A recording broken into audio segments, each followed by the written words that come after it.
Baik, Assalamualaikum warahmatullahi wabarakatuh. Shalom, Om Swastiastu, Namo Buddhaya, salam kebajikan. Selamat datang semuanya.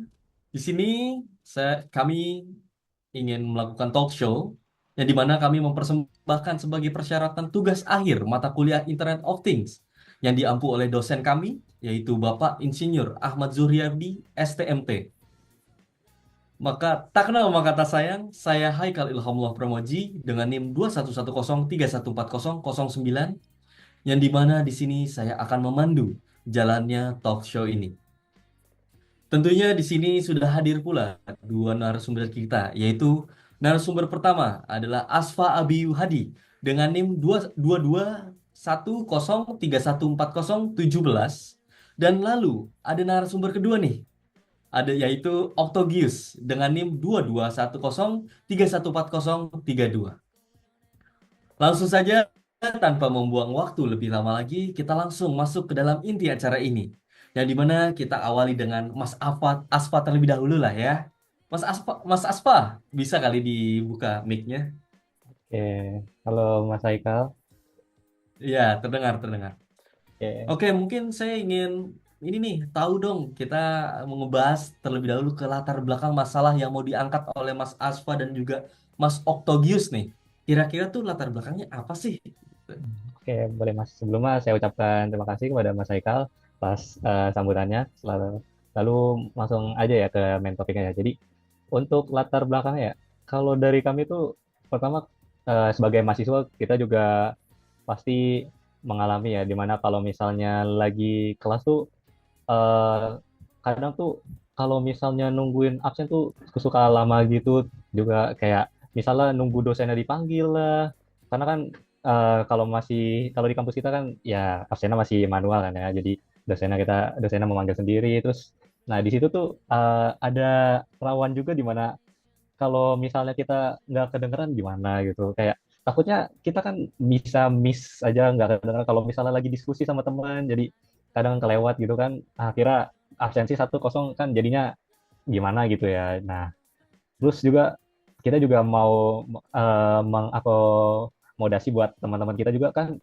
pasti yang kuliah nggak cuma yang sehat aja mau maaf buat juga teman-teman yang sobat tuli kita kan pasti masa ya harus secara manual juga jadi nah kita juga mau ngangkat masalah di mana kalau misalnya absensinya kelamaan tuh pasti waktu pengajarannya jadi lebih singkat nah di situ tuh banyak banget waktu yang kebuang kalau misalnya kita nungguin absen manual dan juga kalau misalnya absennya kita tulis sendiri. Nah, di situ kan juga ada rawan kecurangan ya. Mohon maaf nih. Jadi takutnya ada yang titip absen lah atau gimana kan kita juga nggak tahu ya.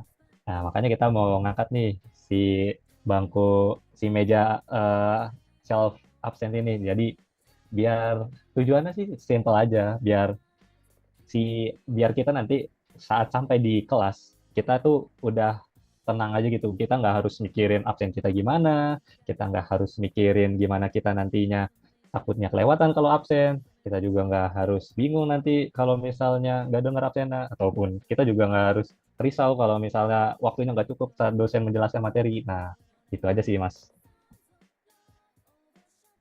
Sumpah itu keren banget ya sebenarnya ya. Tadi mungkin kalau misalnya boleh saya ulik lagi sedikit gitu ya. Tadi kan Mas bilang juga ada agar memangkas waktu untuk juga nanti bisa digunakan nih untuk teman-teman kita mungkin yang kurang ada kekurangan ataupun ada apa batasan gitu yang bisa dibilang misalnya disabilitas lah ya. Terus juga kita pengen Mas Aswa tuh dan juga Mas Okto tuh pengen mengurangi kecurangan gitu. Biar tuh orang-orang yang biasanya tuh kan ada ya yang nakal-nakal gitu ya. Suka nitip Hmm. absen tuh sekarang udah nggak bisa gitu ya. Betul ya Mas Aswa ya? Betul betul Gitu. betul betul. Tadi juga sempat dijelasin juga ya tujuannya ya.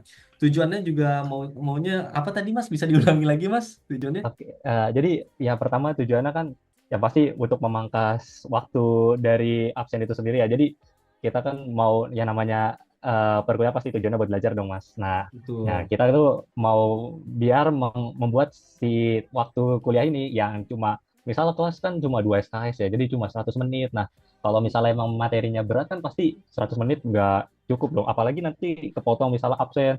Absennya tuh biar buat saya sendiri, saya pengalaman rata-rata tuh absen tuh bisa makan waktu hingga 10 menit dan itu pun udah 10% dari waktu SKS kita, dan itu sangatlah tidak efektif ya. Jadi menurut saya yang pasti itu harus dihindarkan lah gitu. Nah, yang kedua juga kan tujuan kita buat mengakomodir nih. Yang kuliah kan pasti nggak cuma yang normal aja dong, mohon maaf. Yang teman kita yang kekurangan juga pasti butuh itu sesuatu atau eh, alat penunjang lah bisa dibilang biar nanti nggak ribet gitu kalau misalnya mau absen gitu. Nah, terus juga yang tadi yang ketiga juga sempat disinggung juga kan ya ada pastilah kecurangan lah. Nah, kita kan mau minimalisir itu gitu biar yang teman-teman kita yang rajin juga tuh pasti biar lebih tersemangat, lebih termotivasi lagi tuh buat kawas itu biar kayak nggak ada biar nggak ada iri antara kita lah. Tuh. Ya, ya, ya, ya, sumpah jujur keren banget ya kan tujuannya. Memang yang saya lihat sendiri ini kayak penelitian, bisa dibilang penelitian gitu ya, desain gitu ya. Memang bagus banget gitu. Jadi saya tuh pengen ngulik-ngulik lebih dalam lagi gitu loh. Nah, selanjutnya nih kita mungkin tadi udah ngebahas latar belakang, masalahnya apa, dan juga dikasih tahu nih tujuannya apa. Nah, saya mau tahu dong, dasar teori pembuatannya itu apa sih gitu? Dasar teorinya tuh awalnya dari mana? Sasro? Oke, jadi jadi kan, nah tadi alat kita kalau boleh ngulang nama kita tuh nama alatnya tuh meja IoT Self Attendance ya. Jadi konsep dasarnya tuh dia tuh kita mengembangkan perabot pintar yang dapat memungkinkan meja tuh berfungsi secara otomatis gitu dengan mempertimbangkan absen penggunanya yang duduk di meja itu gitu. Yang pertama tuh keterkaitannya pasti tentu aja dengan IoT dong. Nah, IoT kan ini juga tugas IoT kita. Jadi kita pasti apa namanya mengungkit atau kita sambungkan dengan IoT atau Internet of Things buat yang nggak tahu ya. Nah, IoT itu jaringan perangkat yang terhubung melalui internet. Jadi kita bisa sambungin nih mejanya ke internet untuk transfer-transfer data gitu. Nah, di IoT itu tuh kita apa namanya di bidang IoT itu kita menggunakan sensor proximity untuk mendeteksi keberadaan si orangnya ini, si penggunanya ini kalau duduk. Terus juga ada kamera AI ini. Nah, kameranya itu buat mendeteksi nih orang itu yang duduk tuh siapa gitu. Terus juga ada juga perangkat-perangkat yang lain yang mungkin lebih banyak. Terus kedua tuh kita temanya kan self absence detection ya. Jadi absennya tuh langsung gitu loh. Jadi absennya nggak perlu manual, kita tinggal duduk aja nanti si bangkunya ini atau si meja ini nih dapat mendeteksi gitu. Siapa yang hadir di situ, siapa yang duduk di situ buat dilaporkan nanti ke si siakatnya ini atau ya adalah gitu dari dosen. Nah itu di situ tuh ada machine learning buat mempelajari orangnya, terus ada ada sensor infrared atau ultrasonic juga buat identifikasi itu kegiatan si mahasiswa itu. Terus juga ada Bluetooth beacons. Nah, Bluetooth beacons ini untuk mendeteksi perangkat nih kalau misalnya si orang itu menggunakan ponsel atau smartwatch gitu. Dan juga pastinya kita menggunakan aktuasi cerdas gitu. Jadi eh, perangkat ini tuh bakal diusahakan buat bisa hemat energi gitu, biar nggak terlalu boros gitu. Terus juga pastinya kita lengkapi dengan keamanan dan privasi, serta juga kita integrasi juga sama IoT yang lain. Jadi kayak misal kita mau integrasikan sama layar TV-nya yang ada di kelas bisa gitu. Jadi biar lebih kelihatan juga bisa sih Mas. Iya, iya. Jadi mungkin nanti ujung-ujungnya kita ngumpulin, kita buat database juga, terus juga bisa Ya, nanti ngebuat analitik ya. Jadi iya analitiknya itu betul. berfungsi untuk maksudnya kita bisa ngeliat nih sebagai dosen misalnya contohnya gitu ya. Sebagai dosen kita bisa ngeliat nih, oh nih murid ini gimana sih performanya, apa sih yang kurang gitu, kenapa sih bisa diteliti lagi tuh lebih dalam ya Mas ya. Terus Iya juga betul. tadi ada rancangan mau bisa hemat daya gitu. Terus juga Betul. yang ujung-ujungnya ya tentunya kita balik lagi untuk meningkatkan pendidikan kita sama ini ya, efisiensi kita pada saat pengajaran gitu dosen-dosennya gitu ya. Setuju nggak Mas Aswa atas Ya, apa pendapat saya gitu, amatur ya ini? betul. Betul banget tuh. Pasti udah tercangkup semua poin-poinnya yang saya Iya, tadi iya, sampaikan. iya, iya, iya. Iya, iya. Nah, itu kan tadi kita udah ngebahas dasar teori nih. Nah, ngomong-ngomong, narasumber kita nggak cuma satu orang ya, nggak cuma Mas Asfa doang. Nah, di sini ada Mas Okto. Boleh kali ya, habis ini kita langsung ke Mas Okto ya. Saya ucapkan terima kasih ke Mas Asfa nih ya, narasumber kita gitu. Kita nanti kembali lagi pada sesi-sesi akhir. Sekarang kita akan masuk ke dalam Mas Okto Gius. Halo Mas Okto. Halo juga Mas Haikal. Halo, halo, halo. Halo, Sehat Mas Okto? siap Mas Haikal. Mas Haikal Oke. juga sehat nggak nih? Alhamdulillah sehat-sehat. Saya mas sehat selalu. Amin, amin. Mantap. Nah, di sini sini saya nih kan tadi kita udah ngebahas kayak misalnya latar belakang, tujuan, terus juga dasar teori gitu ya, yang lebih kayak nih kita dari dapatnya itu dari mana sih masalah ini gitu. Sekarang nih kita mungkin lebih ke arah teknisnya nih, Mas. Kelihatan Oke, nih muka teknisnya. Mas Okto nih lebih ke arah, aduh, ngerancang banget lah. Nah, Wah, saya mau nanya nih, rancang bangunnya itu kayak apa sih, Mas gitu? Saya mau lihat dong. Katanya tadi mau yang bikin meja lah, meja self inilah, self auction dan buat lain-lainnya. Gitu dong. Saya tunjukin ke saya dong sama teman-teman gitu. Rancang bangunnya gimana? oke siap. Nih, saya akan tampilkan ya. Jadi untuk lebarnya itu 60 cm dan tinggi 75 cm. Untuk fiturnya itu ada sensor kehadiran. Ditempatkan di bawah permukaan meja untuk mendeteksi keberadaan kursi yang terisi. Untuk port USB dan outlet listriknya itu untuk mengisi daya perangkat elektronik mahasiswa. Nah, di sini juga ada panel kontrolnya. Ini kita tempatkan di sisi meja untuk mengatur pengaturan kehadiran dan koneksi Wi-Fi. Lalu selanjutnya ada lampu indikator. Nah, lampu LED yang menunjukkan status kehadiran. Kalau tidak hadir itu merah, kalau hadir tuh hijau. Nah, itu kan dari mejanya ya. Nah, sekarang kita ke kursi belajarnya. Nah, kalau kita ada mejanya pasti ada kursinya dong. Masa kita duduk lesehan gitu. Nah, Betul. untuk bahannya nih, untuk kursi juga dari kayu. Nah, kita pakai kayunya sama juga yang tahan lama dan juga yang bagus juga, lalu dengan bantalan yang empuk. Kita tuh kalau jadi mahasiswa tuh suka ngeluh kalau kursi tuh bantalannya keras gitu. Jadi kita kasih yang empuk gitu. Untuk ukurannya itu tinggi 80 cm, lebar 50 cm, dan kedalaman itu 50 cm.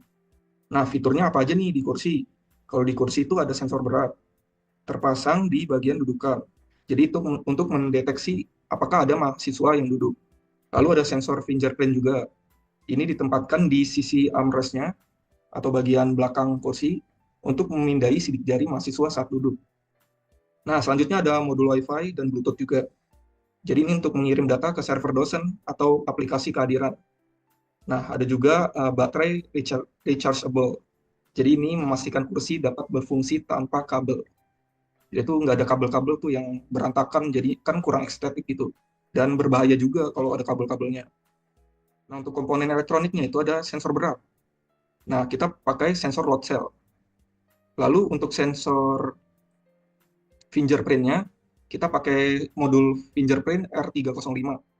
Nah, untuk microcontrollernya, kita pakai Arduino Uno. Jadi itu buat ngolah datanya lah. Nah, ada juga modul Wi-Fi-nya, yaitu ESP8266 untuk mengirim data-data dari semua sensornya ke aplikasi. Lalu ada baterai yang rechargeable, jadi untuk memberikan daya pada komponen elektronik. Nah, tadi juga ada lampu LED ya untuk indikator apakah hadir atau tidak. Kita juga ada konektor juga untuk menghubungkan ya komponennya. Nah, ini aplikasi pendukung apa aja sih yang kita butuhkan juga. Jadi kita ada aplikasi mobile, jadi itu untuk dosen menerima notif kehadiran dan bisa melihat daftar mahasiswa yang hadir. Nah, ada database-nya juga. Jadi ya data-data yang sudah ada akan ditampung di sini. Yang isinya tuh ada seperti tadi, data kehadiran dan identitasnya dari mahasiswa itu. Jadi proses kerjanya tuh apa? Jadi yang pertama tuh mahasiswa tuh duduk di kursi.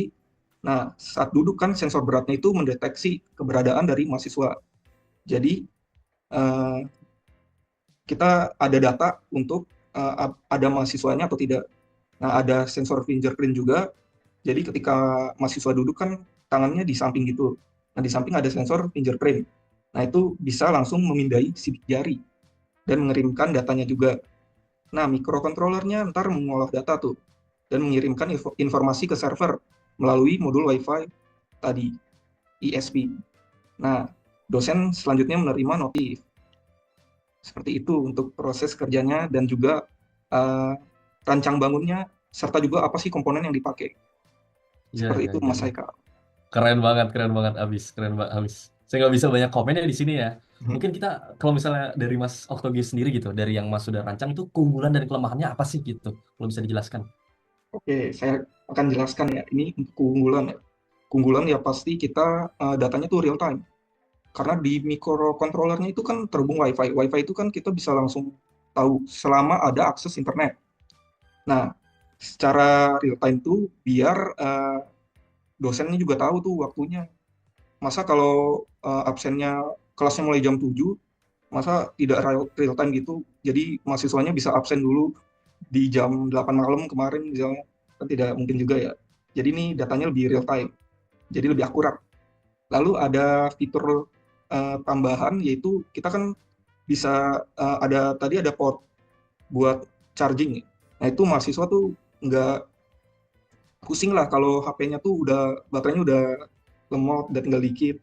Ya kita sudah tahu lah mahasiswa tuh sekarang kampus udah zamannya tuh canggih ya. HP, laptop tuh barang-barang elektronik tuh sangat menunjang eh, pembelajaran, dan juga dosen pun sekarang udah pakai TV kan buat jelasin materi, menampilkan materinya. Nah, itu untuk keunggulannya. Nah, untuk kekurangannya nih, ya, kita sih kekurangan tidak banyak ya, karena lumayan bagus ini, tapi ya semuanya tidak ada yang sempurna. Tentu ada kekurangan. Pertama ada biayanya yang tinggi, karena ini kita kita mau tuh alat-alatnya tuh bagus gitu. Kan kalau ada pepatah tuh ada harga ada barang ya. Nah, itu jadi kita tuh punya barang tuh unggulan lah kualitasnya. Jadi Oke. agak sedikit mahal gitu. Iya. Selanjutnya itu mungkin kompleksitasnya ya. Jadi ini emang alat tuh banyak menggunakan sensor dan juga ada microcontrollernya. Jadi ini rawan misalnya sensornya ada kerusakan. Jadi Hmm. alat ini tuh memang butuh maintenance yang bagus gitu secara berkala. Seperti itu aja sih kalau untuk kelebihan dan kekurangannya, Mas Haikal. Ya, intinya itu ya kita ada kualitas, kita mau membuat kualitas yang bagus ya tentunya harus memiliki harga yang ya harga tinggi juga gitu. Memang kalau misalnya kita mendahulukan kualitas akan seperti tersebut. Nah, kita sudah nih ngebahas nih dari latar belakang sampai dengan keunggulan dan kelemahan. Kira-kira boleh nggak sih kita ambil inti-intinya aja gitu dari semuanya agar kita bisa lebih mengerti oleh audiens-audiens kita nih. Gimana tuh Mas Okto? Jadi mungkin singkat saja ya untuk kesimpulan dari saya. Jadi kita tuh kan mau bikin meja IoT self absent. Ya seperti namanya bisa absen sendiri. Jadi dengan terhubung dengan perangkat IoT. Nah, jadi dosen juga bisa memantau seperti itu. Nah, ini tuh buat apa? Untuk efisiensi. Efisiensinya itu seperti yang dibilang Mas Aswa tadi. Tujuan dari alat ini dibikin tuh apa? Alat ini kan dibikin untuk mempermudah, mempercepat juga, ya tentang efisiensi lah. Seperti itu dari saya. Ya, ya, ya, ya. Emang dari saya lihat tuh emang keren banget gitu konsep kayak gitu ya. Sesuai banget gitu tujuan latar belakangnya gitu, masalahnya udah keren banget gitu. Apalagi tadi kesimpulannya udah mantap ya. Semoga audiens-audiens kita yang menonton ini udah pada paham lah ya apa yang dengan kita jelaskan gitu dari Mas Bayu Mas Asfa dan juga Mas Okto gitu. Nah, baik, kita berikan tepuk tangan dulu gitu kepada narasumber kita. Dan tentunya nah kita sudah ada di penghujung acara talk show ini nih. Kita ucapkan banyak-banyak terima kasih kepada para narasumber kita yang sudah memaparkan hasil dari desain yang telah mereka buat gitu. Yang tadi tentunya meja self absent ya intinya gitu ya. Nah, dengan ini saya juga ingin mengakhiri acara talk show ini. Saya Haikal Ilhamullah Pramuaji dan juga beserta narasumber mengucapkan terima kasih dan juga mohon maaf apabila ada kesalahan kata. Saya akhiri, wabillahi taufik wal hidayah. Wassalamualaikum warahmatullahi wabarakatuh. Selamat malam semuanya.